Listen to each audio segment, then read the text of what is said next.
अस्सलाम वालेकुम। क्या आप इस लाइन को जो कि है कि अब्बा के पैसों पे ऐश याद रख सकते हैं? क्या ये इतना ही मुश्किल है याद रखना? बस ये याद रख लीजिए, अब्बा के पैसों पे ऐश। अगर आप ये याद रख सकते हैं तो यकीन जानिए आज आप इंग्लिश का एक नया वर्ड सीखने जा रहे हैं। आज आप बैठे बिठाए अपनी वोकैबुलरी को इंशाल्लाह इंप्रूव करने जा रहे हैं। ठीक है, मेरा नाम है इंजीनियर उसामा शाहिद और मैं हूं एक इंटरनेशनली रिकॉग्नाइज्ड वोकैब ट्रेनर। और आज इस लाइन के साथ जो कि है कि अब्बा के पैसों पे ऐश, आप मेरे साथ सीखने जा रही हैं इंग्लिश का एक नया वर्ड। तो जी, वर्ड हमारे पास है ABASH और इसे आप प्रोनाउंस करते हैं अबैश। ठीक है, अब अब्बा के पैसों पे ऐश से अबैश किस तरह से याद रखा जाए ये मैं आपको आज इस वीडियो में इंशाल्लाह बताऊंगा।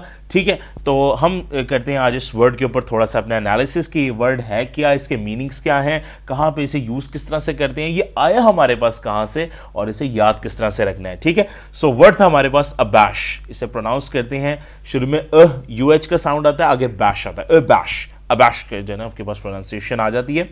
प्रोनाउंसिएशन के बाद चलते हैं जी इसके मीनिंग की तरफ। इसका मतलब होता है एम्बैरेस्ड और मेक समवन फील अशेम्ड, यानी कि किसी को शर्मिंदा करना या किसी को शर्मिंदगी की कैफियत में लेके जाना।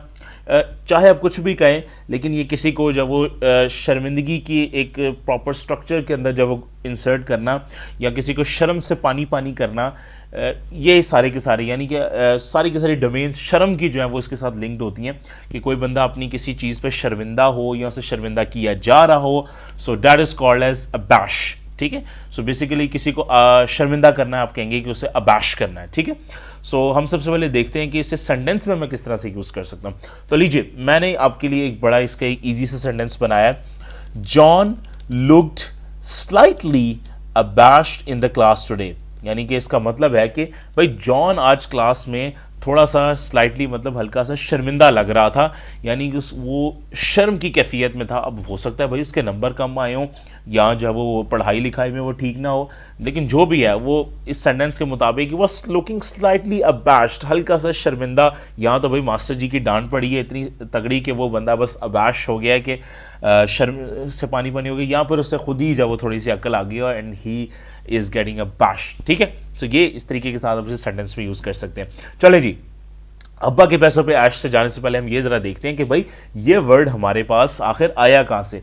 तो लीजिए, बात ये है कि जी असल में 14वीं सेंचुरी जो आपके पास है, 14वीं सदी का जब आगाज़ हो रहा था, तो फ्रांसीसी फ्रेंच में आपके पास एक वर्ड था इस्बेस।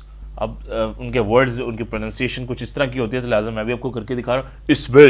इस्बेस का मतलब था कि किसी को जब वो जब वो बड़ी बेचैनी की कैफियत में, डिसकम्फर्टनेस में, इस तरह की कैफियत में लेके जाना जिसमें वो आसानी अपने लिए जब वो महसूस ना करे, यानी कि वो अपने लिए मुश्किल महसूस करे, तो ये तभी होता है जबकि कोई इंसान शर्मिंदगी की कैफियत में हो। तो ये बेसिकली मतलब इसके कुछ यूँ ही थे कि शर्मिंदा होना।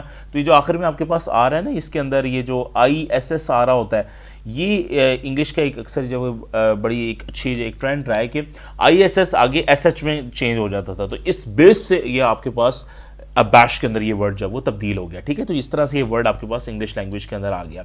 ठीक है, नेक्स्ट अब इसके ज़रा हम फटाफट देख लेते हैं कि भाई निमोनिक्स क्या हो सकते हैं हमारे पास इसके, कि हमने ये वर्ड आखिर अब्बा के पैसों पे ऐसे याद किस तरह से रखना है। तो लीजिए, आपकी आसानी के लिए मैंने क्या किया है, मैंने क्या कहा है कि मैंने कहा ये जो निमोनिक्स होती है ना, ये असल में बेतुके वर्ड्स और सेंटेंसेज होते हैं, लेकिन ये हमारा जो ब्रेन होता है, हमारी साइकोलॉजी होती है कि जो इस तरह की अजीब अजीब यूनिक सेंटेंसेस या वर्ड्स होते हैं ना, जिनको हम फिल्म्स में देखते हैं या इधर उधर हम सुनते हैं, वो बड़ी जल्दी हमारा ब्रेन पिक करता है और बड़ी लंबी देर के लिए हमें याद जब वो रहते हैं वर्ड्स। तो इसीलिए अगर आप अब्बा के पैसों पे ऐश याद रख सकते हैं तो यकीन जानिए इंशाल्लाह बैश भी आप 20 से 30 साल तक याद रख सकते हैं।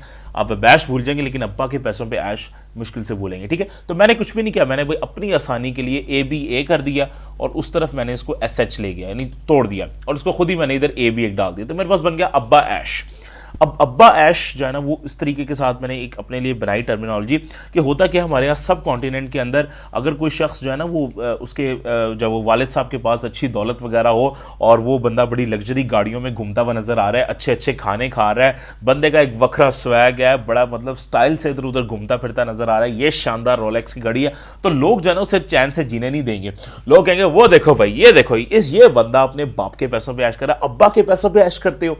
ठीक है, तुम्हें कोई शर्म नहीं आती, तुम्हें कोई हया नहीं आती, तुम्हें शर्म नहीं आती इस चीज़ के लिए कि तुम खुद अपना कोई काम शुरू करो। तुम कब तक, जब वो इतने बड़े हो गए हो, इतने मतलब तुम्हारी 25-26 साल उम्र हो गई है, शादी की उम्र हो रही है, और तुम हो गए अभी भी अब्बा के पैसों पे ऐश पे लगे हुए, कोई खुद से शर्म खाओ यार, कोई हया खाओ। तो तुम आओ इस चीज़ की तरफ कि जी मैं जो है वो खुद ही अपना जब वो कोई कारोबार शुरू करूँगा, अपना काम करूँगा। तो बेसिकली होता ही है कि इस तरह का कोई बंदा हो जो अपने जब वो बाप के पैसों पे ऐश कर रहा हो, तो लोग जनरली उसे तनकीद का निशान बताते हैं, देखो जी अब्बा के पैसों पे ऐश कर रहा है। तो दरअसल लोग यहाँ तो उसे गारत दिलवा रहे होते हैं, शर्म दिलवा रहे होते हैं, और बाज़ वक़्त होता ही है कि बंदा बेचारा खुद भी शर्मिंदा हो जाता है कि यार मैं अपने अब्बा के पैसों पे ऐश कर रहा हूँ, लोग ताने देते हैं अब्बा के पैसों पे ऐश करता है। ठीक है, तो इससे आप इस वर्ड को याद रख सकते हैं।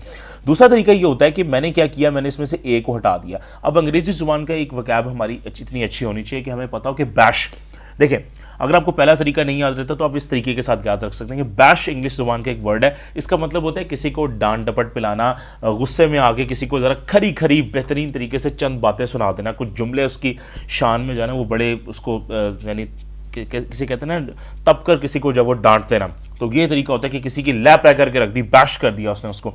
तो बेसिकली जब कोई किसी को बैश कर रहा होता है तो ये सबको पता है, ये बड़ी कॉमन बात है, अगला बंदा कोई खुशी से नाच तो रहा होता नहीं है, अगला बंदा बेचारा एक शर्मिंदा होता है, ऐसे शर्म की कैफियत होती है। तो बेसिकली अगर कोई किसी को बैश कर रहा है तो आप याद रख सकते हैं कि भाई बैश का ताल्लुक भी अबैश से है। तो अबैश में अगले को सुनाई जा रही है तो अगला शर्मिंदा हो रहा है, बैश वाले में तो सुना रहा है लेकिन अबैश वाला बेचारा सुन रहा है। इसी तरह से ऊपर वाले तो अगेन आपके वर्ड था कि अगर कोई अब्बा के पैसों पर ऐश करता है तो लोग उसे अबैश करते हैं। तो लीजिए, अगर आपको ये वर्ड जब वो पसंद आया, मेरा तरीका अच्छा लगा, तो इसे ज़्यादा से ज़्यादा अपने फ्रेंड सर्कल में शेयर करें, लाइक भी कीजिए, कमेंट भी कीजिए, शेयर भी कीजिए। यही मेरी इंकरेजमेंट होगी ताकि मैं ज़्यादा से ज़्यादा आप लोगों के लिए कंटेंट तैयार कर सकूं और हम ज़्यादा से ज़्यादा अच्छे तरीके से इंग्लिश को जब वो सीख सकें। अल्लाह हाफ़िज़।